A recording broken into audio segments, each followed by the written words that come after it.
At my son's graduation, my ex-wife stood up. "Thank you to everyone who supported him, especially his real father." She pointed to her new husband. My son nodded, smiling. I started to leave. Then the dean called my name to the stage. That's when everything changed. The auditorium had 2,000 people. Every single one of them heard her. "I want to thank everyone who supported Kyle through these incredible 4 years," Lisa said into the microphone. Her voice amplified across MIT's Kresge Auditorium. "His professors, his friends, his family." She paused for effect. Smiled that smile I used to love, back when it was meant for me. "But most of all, I want to thank Richard. Richard has been the father Kyle deserved. The one who showed up, the one who cared." Richard stood up from his seat in the third row, premium seating, the kind reserved for major donors and distinguished guests. He waved to the crowd with his characteristic humility, that aw-shucks grin that made people think he was just a regular guy who happened to have made it big in software development. The crowd clapped politely, scattered applause that rippled through the graduating class of 2024 and their families. Kyle was beaming at them from his position on stage with the other student speakers. 18 years old. No, wait, he just turned 22 last month. How did that happen? In his cap and gown, holding his summa cum laude accord like it was made of gold. My son, and he didn't even glance my way. I was in the back. Row 47, seat 12. I'd arrived late because my shift at the hospital ran over. A 16-year-old car accident victim who needed 3 hours of surgery. And by the time I got here, the only seats left were the ones nobody wanted. I grabbed my jacket from where I'd draped it over the seat back. My hands were shaking. Not from nerves, from rage. From 18 years of swallowing words, I wanted to scream. "Some men just aren't cut out for fatherhood," Lisa added, and I could hear the venom even through her sweet tone. "They make promises they can't keep. They choose their careers over their children. But Richard showed Kyle what it means to be a real dad." More applause. Louder this time. I stood up, started edging past the other parents in my row, mumbling apologies, trying to get to the aisle before I did something I'd regret. Like stand up and scream the truth. Like tell everyone in this auditorium that I'd worked 80-hour weeks for 18 years to pay for the life Lisa was now crediting to Richard. "Wait," the dean's voice boomed through the speakers. "Before we continue, I have a special announcement." I kept walking, almost to the aisle now. "Would Mr. David Chen please come to the stage?" I froze, my foot suspended mid-step. "David Chen? Are you here?" 2,000 people started looking around, murmuring, "Who's David Chen? Never heard of him." My sister Emily grabbed my arm from where she was sitting 2 seats over. She'd come with me for moral support, had held my hand during Lisa's speech, had whispered, "That bitch," under her breath when Lisa started in on the deadbeat dad narrative. "Go," Emily hissed. "David, go." I walked down the aisle. Every step felt like miles, like walking through concrete. Lisa's smile faltered when she saw me approaching the stage. Her face went from triumphant to confused to something that might have been fear, all in the space of 3 seconds. The dean, Dr. Margaret Foster, 58 years old, 23 years at MIT, 3 published books on engineering education, met me at the stairs, shook my hand with both of hers. "Ladies and gentlemen," she said into the microphone, "I want to recognize someone extraordinary, someone whose contributions to this institution have been nothing short of transformative." Kyle looked confused, squinting at me like he was trying to remember where he'd seen me before. Richard's face had gone red, that telltale flush that started at his collar and worked its way up. He knew, of course he knew. "This university has a new engineering wing," Dr. Foster continued, "the Chen Innovation Center. Some of you may have noticed it under construction over the past 2 years. State-of-the-art facilities, advanced laboratories, collaborative workspaces designed specifically for the next generation of engineers." The screen behind her lit up. A building appeared, glass and steel, modern, beautiful. I'd never actually seen it completed. "This facility was made possible by an anonymous donation of $5 million.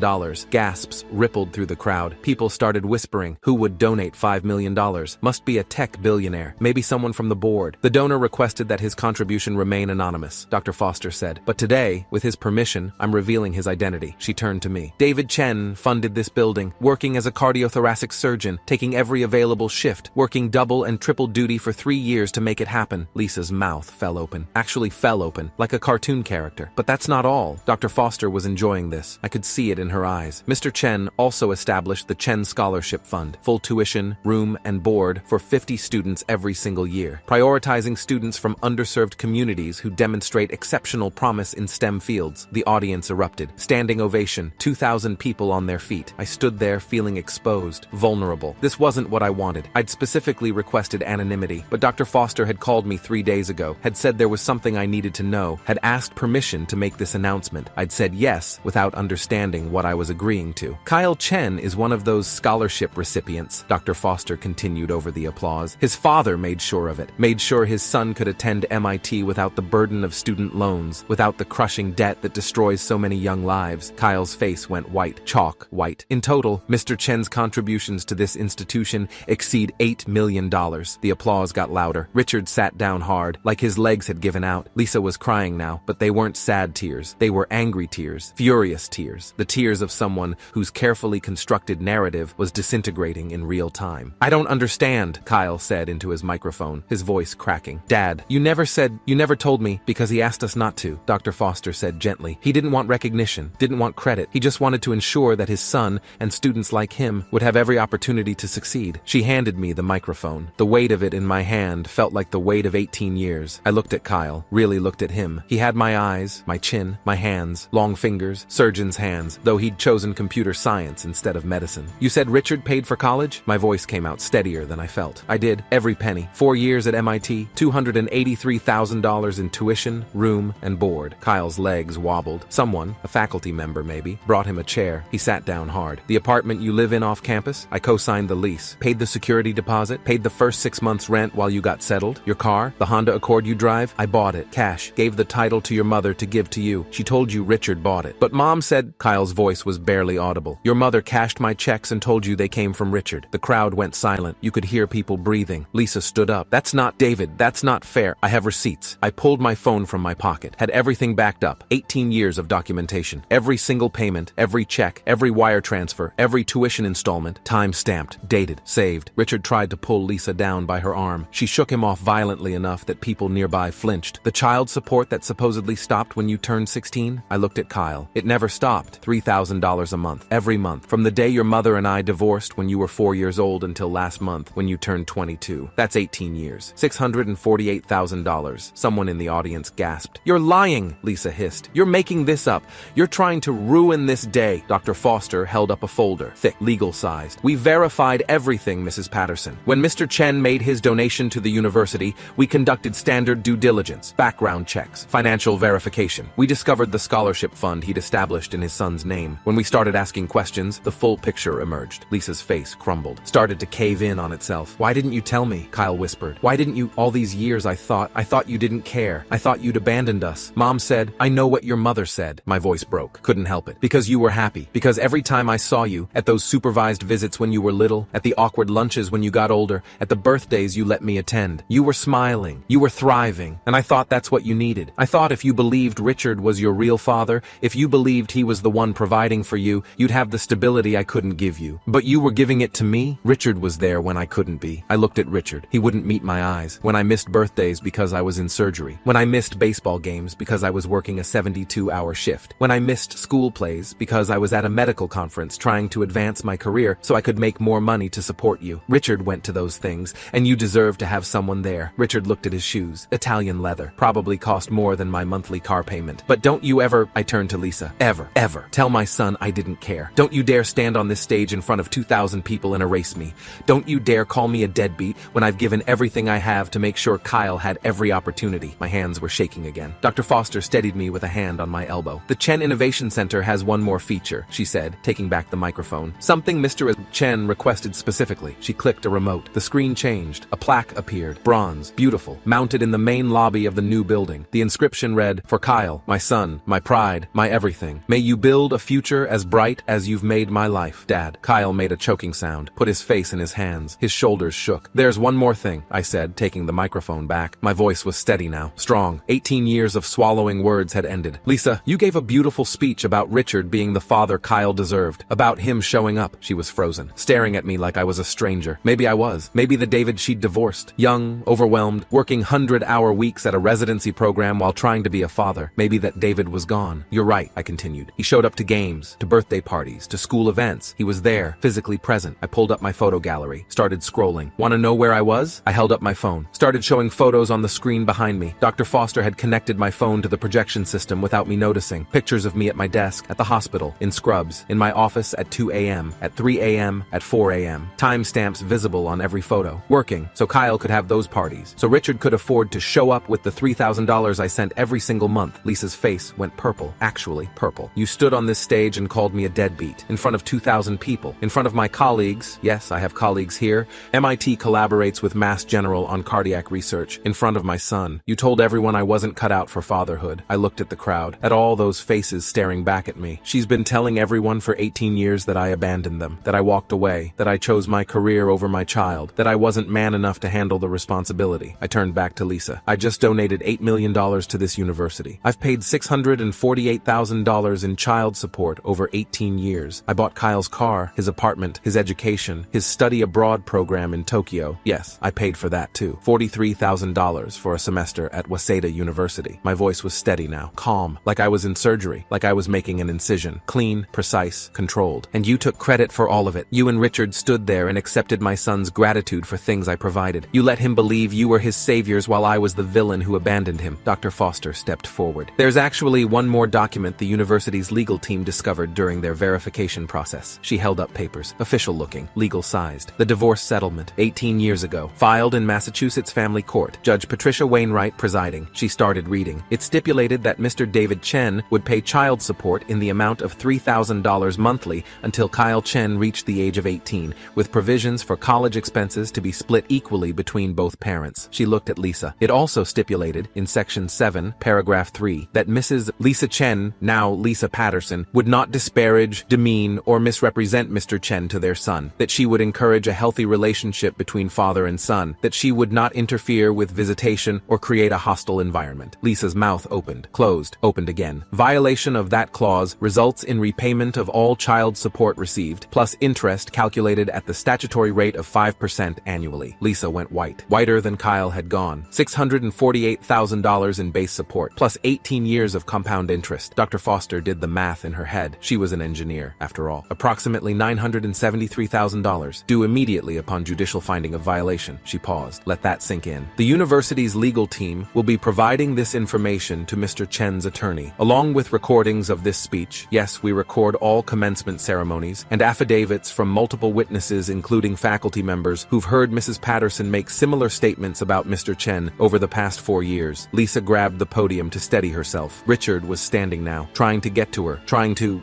comfort her? Run? Mrs. Patterson, Dr. Foster continued, you've been telling people for years that Mr. Chen was a deadbeat, that he abandoned his son, that he didn't pay child support, that he didn't care. I have faculty members prepared to testify to that effect. I have parents from Kyle's freshman orientation who remember you making those statements. I have documentation of emails you sent to the university's financial aid office claiming Kyle had no paternal support. I didn't. You did. Dr. Foster's voice was ice. And now there will be consequences. I looked at Kyle one last time. He was staring at me, really staring, like he was seeing me for the first time. I never wanted this, I said quietly, just to him, not to the crowd. I wanted you to be happy. I wanted you to have everything I didn't have growing up. Stability, security, a father who was present even if that father wasn't me. I thought I was doing the right thing, letting Richard be your dad, staying in the background, writing checks and working myself to death so you'd never want for anything. But I wanted you, Kyle said, and his voice broke. I wanted my actual dad. I spent 18 years thinking you didn't care, thinking you'd chosen surgery over me, thinking I wasn't good enough for you to stay. You were always good enough. I was crying now, couldn't help it. 18 years of holding it in. You were everything. You are everything. Every surgery I performed, every shift I worked, every night I stayed up until 4 a.m., studying or researching or saving lives. It was all for you, so you could have this, so you could stand on this stage in that cap and gown and have your whole life ahead of you without the burden of debt or poverty or struggle. The auditorium was silent. 2,000 people watching a father and son see each other clearly for the first time in 18 years. Mr. Chen, Dr. Foster said gently, would you like to say anything else? I looked at Lisa, at Richard, at the life they'd built on the foundation of my sacrifice while erasing my existence. Yeah, I said. I have one more thing. I pulled out my phone again,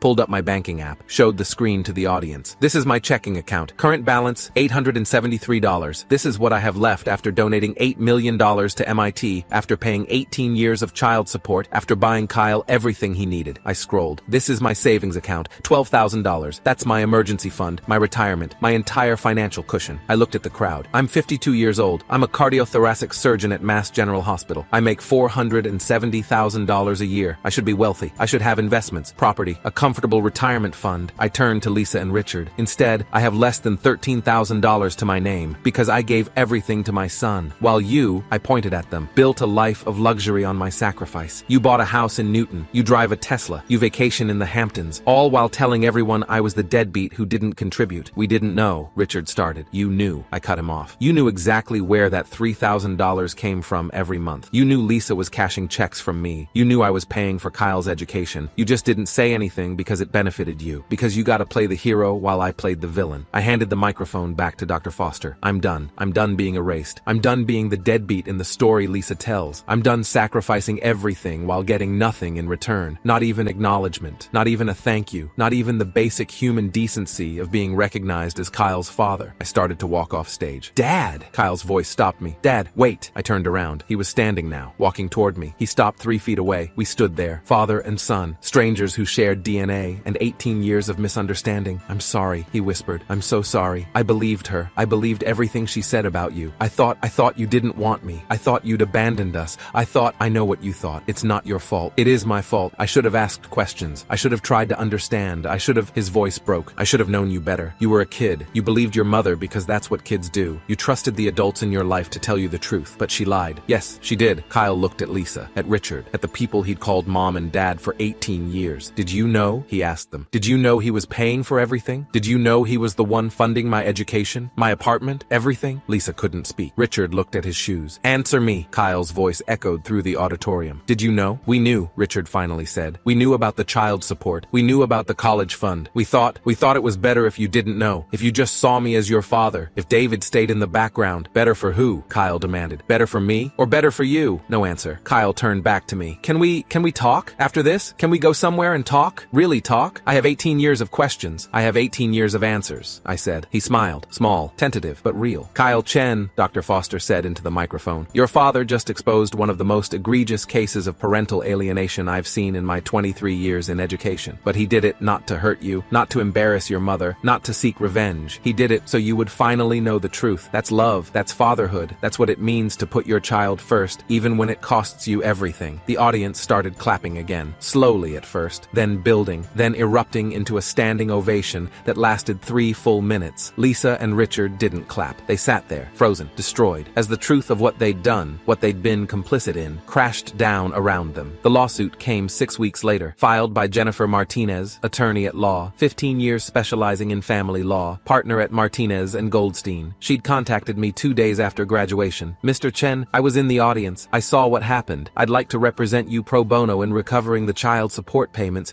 your ex-wife violated the agreement to receive. I don't want her money. This isn't about money. This is about justice. This is about ensuring that other fathers who pay their support don't get erased, don't get turned into villains while their money funds someone else's hero narrative. She was right. We sued for $973,000. Lisa and Richard fought it, hired a lawyer, claimed Lisa didn't know about the disparagement clause, claimed she never spoke badly about me. Then Jennifer played the recordings, not just from graduation, from Kyle's high school graduation 4 years earlier, where Lisa had made similar comments, from freshman orientation at MIT, where she'd told other parents I was not in the picture, from a parents' weekend where she'd claimed I'd never contributed financially. All recorded, all documented, all violations of the divorce agreement. The judge, Honorable Patricia Wainwright, the same judge who'd presided over our divorce 18 years earlier, was not amused. Mrs. Patterson, you've spent 18 years violating a court order, 18 years erasing your son's father while accepting his financial support, 18 years building a life on his sacrifice while painting him as a villain. This court finds you in willful violation of the divorce agreement. She ordered Lisa to pay $973,000, plus legal fees, plus court costs. Lisa and Richard had to sell their house in Newton, downsize to a condo, sell the Tesla, cancel the Hamptons vacation house. It bankrupted them. I didn't feel good about it, but I didn't feel bad either. Kyle moved in with me 3 months after graduation. I got a job at Google, he said. Cambridge office. I can commute from your place if that's okay. It's more than okay. We were awkward at first. 18 years of distance doesn't evaporate overnight, but we talked. Every night. Over dinner, over coffee, over late night conversations on my apartment balcony overlooking the Charles River. Tell me about my childhood, he said one night. The parts I don't remember. The parts before mom turned you into a villain. So I told him. About reading him bedtime stories. About teaching him to ride a bike. About the time he got pneumonia at 18 months and I stayed up for 48 hours straight monitoring his breathing. About the day Lisa told me she wanted a divorce. About the custody battle I lost because I worked too many hours. About watching him grow up from a distance while Lisa slowly erased me. She told me you didn't want custody, Kyle said. She said you chose surgery over me. I fought for joint custody. I hired a lawyer. I showed up to every hearing. The judge said my schedule was incompatible with primary custody. That working 80 hours a week meant I couldn't be a proper parent. She gave Lisa primary custody and me alternating weekends. Then Lisa started making excuses. I was working too much. It was disruptive to Kyle's schedule. Eventually the visits stopped altogether. Why didn't you fight harder? I did. For 3 years I filed motion after motion, contempt charges, custody modifications. Everyone was denied. Eventually, my lawyer told me I was hurting my relationship with you more by forcing visits you didn't want. Lisa had convinced you I was the bad guy. You'd cry when you had to come to my apartment. You'd ask when you could go home. So I stopped fighting, started just sending money, showing up when allowed, trying to be present without forcing you to have a relationship you didn't want. I was 8. I didn't know what I wanted. I just knew what Mom told me. I know. But at the time, I thought letting you have peace was better than forcing you to have a father you didn't want. Kyle was quiet for a long time. I wanted you, he finally said. I just didn't know it was okay to want you. Lisa called me once, 6 months after the judgment. David, please, we're drowning. We can't make the payments. Can we work out a settlement? Can you just let it go? Did you let it go? For 18 years, did you let go of the narrative that I was a deadbeat? Did you ever once tell Kyle the truth about who was paying for his life? I thought I was protecting him. You were protecting yourself. Protecting your marriage to Richard. Protecting the life you built on my money while painting me as the villain. I'm sorry. You're not sorry. You're broke. There's a difference. I hung up, blocked her number, moved on.